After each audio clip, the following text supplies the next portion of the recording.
Hi folks, you're with Tacitus today, your pushback channel. Thank you for joining this audio live stream. In this essay, I'd like to talk about the issue of college, university admissions that are conducted on a non-meritorious basis. So this is done in our era of woke madness and insanity. This is being done supposedly at least to produce equal outcomes. So that if 15%, for example, if 15% of the population is black, that 15% of the students in the university are black. And if 10% are Asian, then 10% of the students are Asian, and so on. So it's really just trying to reflect the demographic, or in the parlance of the day, reflecting the community we serve, or some shit like that, I think it is. But now, university at one time was a place of merit. Now, it didn't mean that if you were filthy rich and you donated millions to the university, you wouldn't get your wastrel moron son or daughter into the university. You would, but the amount of people that can pull those sort of strings are a tiny proportion of the total population, and they're always going to be in a position to do that in every society throughout history. So you kind of you have to, in the real world, you've got to let things like that pass. But for the vast majority, it was a merit thing. The brightest kids, got into the universities, and certainly when I left, when I finished high school, maybe 3% of the kids were getting into university, and a third of those, if not more, couldn't hack it. It was too hard, so would drop out.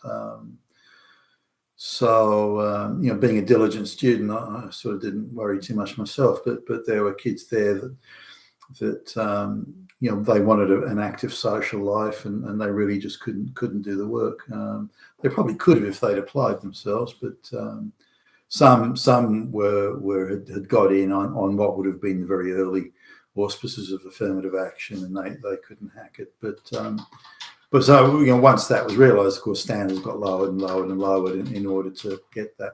Now, I think the university should have stayed a fairly elite affair. I want the brightest people going to university. Those are the people that start up the businesses and discover the cure for cancer and design rockets to go to the moon, and they're the surgeons, and I want the brightest people to be going there, or practicing law, doesn't matter. So I think it should have stayed that way. But anyway, it changed. The change came to Australia later than I did in America.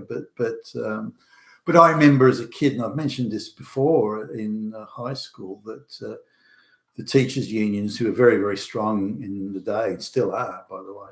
That was the only interesting. The teachers' unions was about the only union that the globalists did not deliberately set out to smash. Every other union, the globalists decided to smash, but not the teachers' union. There's certainly a lesson in that.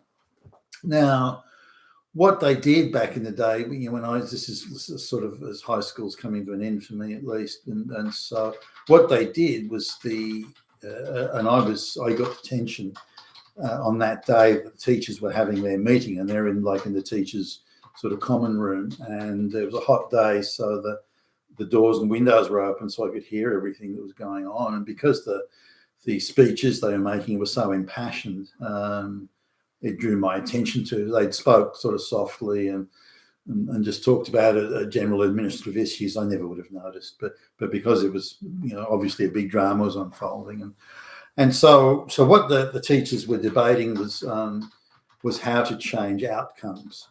So back in the day, boys came first in everything. All of the major subjects, boys came first in everything. If a girl even made it into the top 10 back in the day, there was an intake of breath, the shock of it all.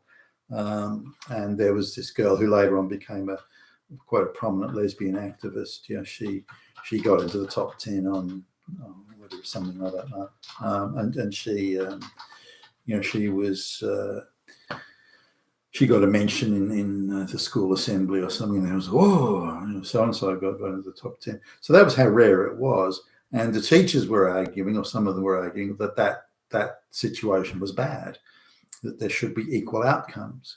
And this is I'm in a school that's in an upper middle class area, so there's There's no, sort of a couple of swarthy people, but everyone's white. There's definitely no black or brown people there.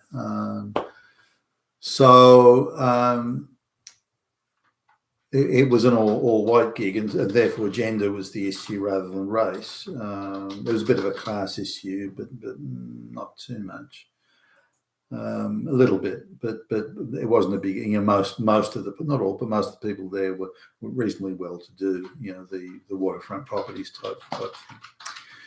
So the teachers were arguing that they wanted equal outcomes between the genders. Therefore, they wanted, out of the top, the 10 main subjects, if you like, taught at school, these teachers were saying, well, 5 of them should have girls coming first, and girls should be in the majority of the top 10.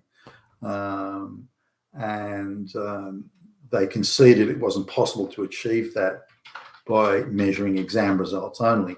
So it was a strictly merit system. These activist teachers, concluded that they couldn't get the social outcomes they wanted if merit was allowed to stay in place. So they'd have to stack the deck. So they went through a series of things, like, for example, saying, well, girls are better behaved in class than boys. Girls are less disruptive than boys, that sort of thing. Boys are fidgeting and girls sit there quietly. And, so they did that sort of thing, talked about that and say, well, that what they claim to be uniquely girl behavior, that should be rewarded by a second exam mark, and that exam mark should be and should constitute 50% of the total. And that exam mark should be based on the work you do during the year and your class, good behavior in class, and you're answering questions and participating in actively participating in the lesson and so on. So they insisted that girls were far better than boys in that, and therefore that should be measured to give girls a higher mark. So if boys got 100% in the exam, for not that anyone got 80% say in the exam, then that you'd have that, say 40. So it's 40 out of 50. Then the other 50, being 2 50s make 100. The other 50 was going to be this assessment. What they called it, an assessment, and so that they declared would be enough to alter the outcomes. But they wanted to corral off 5 of the top 10 subjects. So they were, again, girls had to come first in all of those and be a majority in the top 10. Now, even as a kid at that age, I thought, that's not going to work. How can you have a situation where the exam does not determine your ranking in the performance tables, if you like, of the form of the class? So as a kid, I couldn't even see it working. Even as that age, I perceived this is ideological bullshit. Even though I couldn't have sort of fully described it in those words back in the day. But I got, as being a prefect, I got classroom duty. I think once a month or something, whatever it was. You had to have classroom duty where you had to go to. You handed around all the staff memos to all the classrooms and all the teachers, and got them to sign the thing saying they got it and that sort of stuff. And so I got that duty one day. Anyway, the duty I got was to take the half yearly or the term exam results around to the teachers, and so I decided to duck into one of the toilets and take a look. And again, having remembered this thing the teachers had about this assessment system, which I thought was dysfunctional, but in the subjects that they'd corralled off for the girls, like English and that sort of thing, I looked down starting with my own class, I looked down the thing, and all the girls had got 50 out of 50. So where the assessment was, every single girl got 50 out of 50. Now, this included girls that didn't hand in their worksheets or their assignments, didn't do their, and a couple of girls were quite disruptive in class.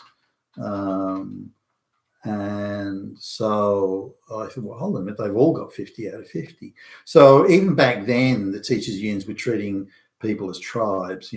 you're all female, you're that tribe, you're all male, you're that tribe, which really is an extension of what we saw in Harvard or the university systems that evolved in the United States and elsewhere. Well, you're black, so you're that tribe, you're Asian, you're that tribe, and so on. It doesn't really cater for behavioral differences are based on the individual. So not all individuals act the same. Now there is there's an unusual amount of groupthink in the black community. Not everyone falls in that. There is an unusual amount of it. Whereas in the white community, particularly with the brighter people, you tend to get quite a diversity. There may be a class issue with the brighter people coming from wealthier households, but there is a large diversity in opinion and view. And I remember this from, say, history class or something in school where the kids were, or even later on at college and business, you look at the kids who had very different views on interpretations of history and things like that. And they wouldn't see it as the same way. They didn't see things in the same way. So some would think that, for example, Julius Caesar was dumb to do this, but such and such was a good move. And so all sorts of analysis and attitudes and views were being held. Now, and it's interesting because one of the teachers that was probably one of the most prominent advocates, or the teachers' most prominent advocates for this assessment system were Jewish teachers and lesbians. The lesbian librarian teacher, this sort of thing. They were sort of the most vocal advocates for it. And it's the same today. Same people today are the advocates for these equal outcomes, whether it be by race or gender. Now, coming to the issue of admissions to Harvard. Now, Harvard decided that they would have a race-based, and the other Ivy League universities in the US or other universities around the Western world would have a race-based thing where they would attempt to increase the amount of black students in the university, not on merit, but by either artificially boosting their marks or alternatively, artificially diminishing and subtracting marks, points from the grade of, say, the Asian students or white students even. So that was so whites and Asians had to give way or move out to allow these others in. Now that's already a flaw at that point. I mean, if you expand the numbers as in total to say, well, we'll have 1,000 students this year, but next year we'll have 1,100, and those 100 will be allocated to black students. That's one thing, I guess. But to openly discriminate, say no, Asians and blacks aren't allowed, Asians and whites aren't allowed. Rather, we're going to take black students in who are much less students. So the difference in grades on, like, I think it's America, it's the SATs and that sort of thing. The difference in points can be 300 points or more. Less for a black student to gain access than it is for an Asian student. Now, coming to the argument that the Harvard and other universities used various methods to do subtractions from the Asian students. So you might have got a high SAT score of, for example, 100, using a round number, but we'll take off 10 points for lack of personality, 10 points for this and 10 points for that, and 10 points for something else. Okay, you're down to 60, and we'll make no deductions from the black students or the Hispanic students, and so even though you got 100 and they got 61, they're going to get into this college and not you, Asian student. Now, that's absurd and ridiculous and insane. Why would any community or college or everyone want to do that for themselves unless they were insane? Now, here's the thing that got me. When I looked at these universities that were, and I didn't look at all of them, but looked at some of these universities, and you look at the people in the admissions section, it's Mr. Bloom, it's Miss Stein, it's Miss Berg, it's Mr. Cohen. They're nearly all Jewish. And I thought, this drives me insane. If there's ever a group of people anywhere on earth who have learned that discrimination and prejudice and this sort of thing, and artificially stacking the deck is the wrong thing to do. And merit protects us all. It protects us all from so many things, including incursions and the oppressions by the state. And it could be merit in the application of law, as in universally applying the same law to everybody, due legal process, all of this sort of merit is the biggest protection as individuals and citizens that we have when applied in all things. And it means in the the game, overall game of life, there's winners or losers, and someone's going to have the nice house and the flash car, and someone isn't. There's going to be that. But merit is the best protection we have against incompetence and attack on the rights of the individual. And if any group should know that, it's Jews. And yet, time and time again, you see in the courts, in the NGOs, and here in these admissions things, you see Jews at the apex dishing it out, aggressively dishing out this sort of discrimination that they themselves scream about from the rooftops when it's done to them. We don't understand it. Maybe one day some Jewish person will explain this to me, but I don't understand. And again, if any group should know the evils of this, then it should be them. And yet here they are pushing it as hard as they can. So anyway, this now I've worked with a lot of Asians, traveled the world many times over doing business, so I understand, or think I understand quite a bit about work alongside them, hired them, these sorts of things. And there's quite a disparate range of behaviours in Asia. The Japanese behaviour isn't the same as the Chinese. There's, I guess, some commonalities, but not a whole lot. That's different from the Koreans, that are different again from the the Filipinos, and the Chinese different again from the Malays, that are different from the Indonesians, and so on and so forth. So there's quite a wide variety of difference in Asia itself. But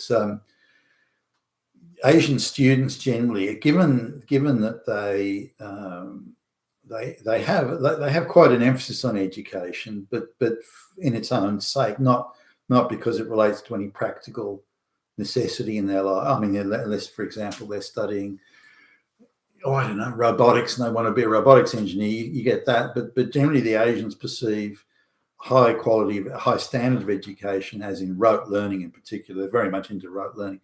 And they perceive that as being something that's material in itself. Now, when I was going through school, not that you don't get the rote learning, as a kid anyway. I remember there's, the times table and the alphabet and all that sort of stuff. And back when I was a kid, saying kindergarten and early primary school, they had no compunction back in the day of beating it into you if they had to. So there was that. I don't think you see it now, but back, when I was a kid, you certainly got that. So rote learning, I guess, has its place. You rote learn the basics, and then you start to think for yourself thereafter. But the sort of education and relevance of education, as I saw it, was, how is this going to practically apply to me? Will this knowledge be helpful? What sort of work do I want to do? Is the ability to understand. This is pre-internet, so there was much more emphasis back then on memorizing, because you just couldn't go online and ask the question, what date did this happen, or who was the person who did this, or what's the mathematical formula for such and such. You couldn't do it, so you had to memorize it all, and that meant the muscles of the brain, if you like, were getting a lot more exercise certainly than they do today. And I find this when I interview sort of engineering jobs for civil engineering applicants, that sort of thing, when I find that there's a smaller and smaller pool of people, who typically tend to be the white people, by the way, who actually understand the practical application of the engineering formulas. And it could be working out cubic capacity.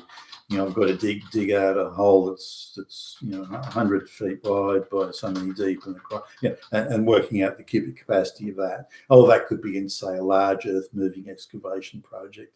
And I find that the affirmative action students go, it doesn't care. I can look it up on the internet. Who cares? And I think, well, how did you pass your fucking exams? I don't get that. But anyway, this is so in the universities. this the capacity of the Asians to cram learn and swat up learn and hit the books hard the week beforehand, this sort of thing, is I've always been impressed by it. I mean, I don't necessarily agree it's the right way to go about learning, but the memorizing vast amounts of data and then regurgitating it, they're quite good at that. And that gives them an advantage in things like mathematics.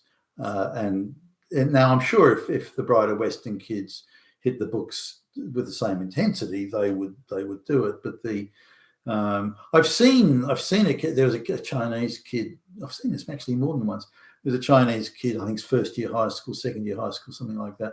And his parents were sending him to a cramming clinic where it was run by Chinese people, by the way. This is in Australia, but they sent him to a cramming clinic. So every time an exam or an essay or any sort of anything was happening at school where his performance would in any way be measured by some work, an essay, whatever, they would send him to this fucking cramming clinic. And I think maybe he was attending on some regular, but anyway, he decided one day to goof off and go and I don't know, play computer games at the parlour, do something. He ended up not going, and I think his mother went to meet him, went to pick him up from there because she wanted to take him somewhere else, the dentist or doctor, or whatever it was. She turns up and he's not there. She asks, well, where's little Johnny? And he hasn't been here today. What? And no, they were shelling out good money for him to go here. And then he turns up a moment later, wanting obviously pretend that he had been there. And his mother, it's in public, it's in the street. She just starts belting him around the head. And because he hadn't attended so I was surprised actually the police weren't called because it was quite a brutal sort of thing. How dare you do that? Don't do it again. So there's a huge emphasis, and you can be almost excommunicated from the family if you don't try hard at school or and they say, I know enough sort of Chinese to listen to some of these things. And I remember I think it was in Singapore where I was, where the kid was going, I was having a dinner with some people, and they senior business people, and the father said, if you don't pass the exam tomorrow, don't bother coming home, or something like that. I don't think he meant it necessarily, but the gravity of it was conveyed quite clearly to the kid. You must work hard, you must do well, you must apply yourself. This is not a negotiable point. And you don't really find many, if any, white parents or other groups of parents are doing it the same way. I've noticed in the Japanese education system, they very, very much that you have to do well at school. And something I've mentioned before, I was in a Japanese nightclub years ago, and there's this guy came up who sang multiple Beatles songs and played it quite well, and he had a decent voice. He got all the words right, and to memorize 11 songs and all the words and even get them sounding perfect, I thought would have been impossible. But yet this guy did it. He couldn't speak a word of English, but he was able to sing those songs word perfect all the way through to the point where you you were convinced he spoke English very well.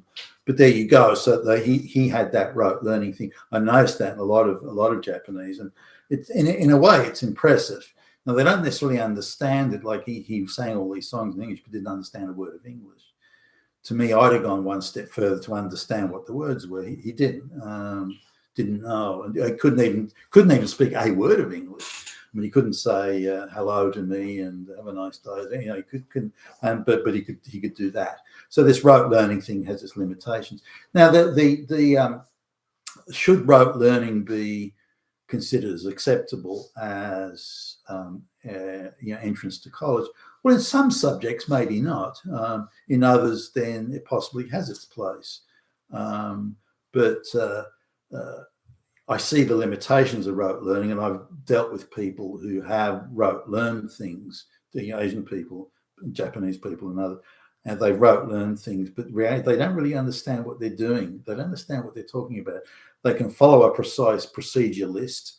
They've done their rote learning thing, and I know that point one is this, point two is that, but it has to be that sort of put in a list for them. They don't seem to be able to do it work outside of it. Now, some must be able to. Some of the Japanese advances in robotics, for example, that clearly is people who are engaging original thought. But when it comes to original thought and catering for peripheral issues that will affect the core of your learning, which will cause you to behave and decide differently, that's where the Asians fall down, I think, quite badly. And I come across this in business all the time. They just don't get it. And you try and explain, well, some of the ingredients have changed here. Therefore, we have to do something different because the foundation no longer has 10 bricks. It only now has 5 bricks, or it has 50 bricks. But the things have changed, materially changed. That material change will now affect all else that we do. And they stare blankly at you. They just don't get it. To them, there's this rigid path, and whether there's 10 bricks in the foundation or 50, they're unable to readjust their thinking around that. Now, I'm sure they would eventually, but whereas a Western person is okay, conditional circumstances have changed, we have to do it differently now. That the Asians struggle with, certainly the ones I've come across, struggle with it. And then you look at the Malays and those sort of people; they don't give a shit either way. But this is something that's important that should be, or should it be considered? I mean, I'd like to see your comments below. Coming now to the issue of the Asians have no personality. And they're looking primarily at Chinese, from what I can see, that the Chinese have no personality, or less of a personality. I don't know how you can even judge that. What the fuck does that even mean? How can you add or deduct points from anybody on the basis of a group, especially you've got tribal group things, and well, they've got no personality. Does that mean they're not active in, for example, community-minded things? Would they work in the soup kitchen to help the underprivileged or something? I don't know. What does that exactly mean? I think community spirit is very important. I think my wife and I do. We're involved in a number of things. We give our time for free, and we do think it's important. And there are various sports groups and so on that I've supported in the past, giving my time for free, because I think it's important to do those sorts of things. Now, that's just my view, and it's community-minded, but I don't. None of the time I saw anyone other than white people doing it. So no, I'm sure that others may or may not get involved from time to time. For example, I noticed when I went to donate some stuff to the local, like the Salvation Army shop, that sort of thing.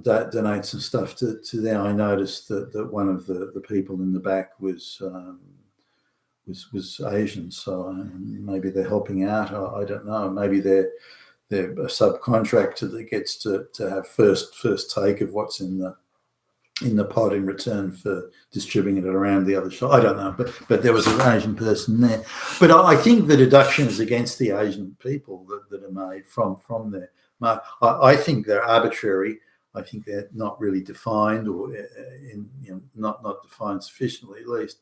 And I think they're, because of their arbitrary nature, then they're unfair. And I don't think that helps. Are there things that they could use to deduct points from Asians? Well, yeah, the rote learning thing being one of them. But this idea of treating them as a group and not individuals, that I've got a problem with. There should be, if they want to go down this path, there should be individual interviews. I think one I saw was like a meanness of spirit. I do know what they mean by that, by the way. I do get that. Now, coming to, say, people like Indians, if you're sort of, say you're talking to a student from a minority, like could be Indian or Hispanic, whatever, do you live in a Hispanic area? Are your neighbours Hispanic? do you speak? Can your parents speak any English? And if we offered a free English course to your parents to attend at night, would they attend? I think that indicates commitment to America or the West, wherever it's ever come. I think it indicates commitment to that. If you live in a community of all Indians or all Mexicans or all black people, if you can't speak English, your parents, or if your parents can't speak English and they've been here 20 years and they can't be bothered learning English, then they've got no interest in integrating. So their commitment to the society, to the wider society, to everybody in it, then I think those are issues to do. If with the Indians, are your kids going to marry Indians? Will you send back to the country of your origin to get brides and husbands? Will you only do business with other Indians? Will you only buy from Indian shops? These sort of things. I think these are issues. I'd say they're bigger issues than any of the other stuff. But aside from that, if you want to have the good citizen test, then those are the things you have to look at, I believe. But are any of those justifiable when the reality is you want bright kids going to university who will then use that intelligence to better society? So there are ways, I think, of filtering it out other than just exam grades. But first and foremost, merit has to be the issue, and only the people that fall over the line, as in the merit measure, should be considered. Now, you may want to deduct people off that, not because you want to add people from other races in or have some equal outcome nirvana bullshit, but because you want citizens that are there that are committed to the betterment of the nation and the society, not the betterment of the Indian suburb they're in or the black area or because they want some sort of racial glass ceiling bullshit or anything like that. That's all crap. It has to, that the starting point must always be merit, and then other discussions afterwards. You've been fantastic today. Your Pushback Challenge. Thank you for listening.